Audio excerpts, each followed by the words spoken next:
College ബസ്സിൽ seat കിട്ടിയത് എങ്ങനെയാന്ന് ആലോചിക്കുമെങ്കിൽ സത്യം പറയാലോ അടീനെ ഒരു തഴുപ്പ് അങ്ങോട്ട് വരാണ്. അത്രമാത്രം കുട്ടികളുള്ളതുകൊണ്ട് അതിന്റെ ഇടയിൽ നിന്ന് ഇങ്ങനെ നുഴഞ്ഞു കയറിയിട്ട് അതും ഡ്രസ്സൊക്കെ ചെയ്ത് നല്ല ഡ്രസ്സൊക്കെ ചെയ്തിട്ട് നുഴഞ്ഞു കയറി സീറ്റൊക്കെ പിടിച്ചപ്പോ ഏകദേശം ഇല്ലാണ്ടായി.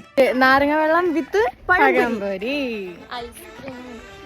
ഞങ്ങളുടെ ആദ്യത്തെ പ്ലാൻ എന്ന് പറയുന്നത് ക്യാൻറ്റീനിൽ പോവാ, നാരങ്ങ കുടിക്കുക, പിന്നെ പോരാത്തതിന് പഴംപൊരി വാങ്ങുക, കൂടുതൽ റൈസ്. വളരെ ചെറിയ ചെറിയ ആഗ്രഹങ്ങൾ. ക്യാൻറ്റീനിലാണെങ്കിൽ അത്യാവശ്യമല്ല നല്ല തിരക്കുണ്ട്. അതുകൊണ്ട് തന്നെ പഴംപൊരി കിട്ടും എന്നൊരു നിഗമനം എന്റേത് ഇല്ലാന്നാണെങ്കിലും നമുക്ക് എങ്ങനെയൊക്കെ ഒരു പഴംപൊരി അങ്ങോട്ട് നല്ല വെയിലത്ത് തുടങ്ങിയ പരിപാടിയാണെങ്കിലും ചെറിയ ചാറ്റൽ മഴ വന്നപ്പം പ്രോഗ്രാം കോളമായി എന്ന് കരുതി. അതിന്റെ ഇടയിൽ വളരെ അപ്രതീക്ഷിതമായിട്ടാണ് എനിക്ക് ഈ ഒരു സമ്മാനം കിട്ടിയത്. നോർമലായിട്ട് സ്റ്റേജിന്റെ പുറത്തിരിക്കുന്ന ഞാൻ പെട്ടെന്ന് പേര് വിളിച്ചപ്പോൾ എന്തിനാ എന്നെ വിളിക്കണമെന്ന് ആലോചിച്ചിട്ടാണ് നിന്നതെന്നുണ്ടെങ്കിലും പിന്നെ അവർ പറഞ്ഞു വന്നിട്ട് സമ്മാനം മേടിച്ചോളാം. ആ ഒരു സമയത്ത് എനിക്കുണ്ടായ സന്തോഷം ഇങ്ങനെ ഞാൻ പറയാൻ എനിക്കറിഞ്ഞു. എനിക്ക് മാത്രമല്ല എന്റെ ബെസ്റ്റ് ഫ്രണ്ടിനും കൂടി സംഭവം എന്തിനാ കിട്ടിയെന്ന് വെച്ച് കഴിഞ്ഞാൽ അല്ലെങ്കിൽ വേണ്ട നിങ്ങൾക്ക് തന്നെ മനസ്സിലാണെങ്കിൽ കമന്റ് ചെയ്യാൻ വേണ്ടിയിട്ട് മറക്കണ്ട. അപ്പൊ അടുത്ത വീഡിയോയിൽ വരാം.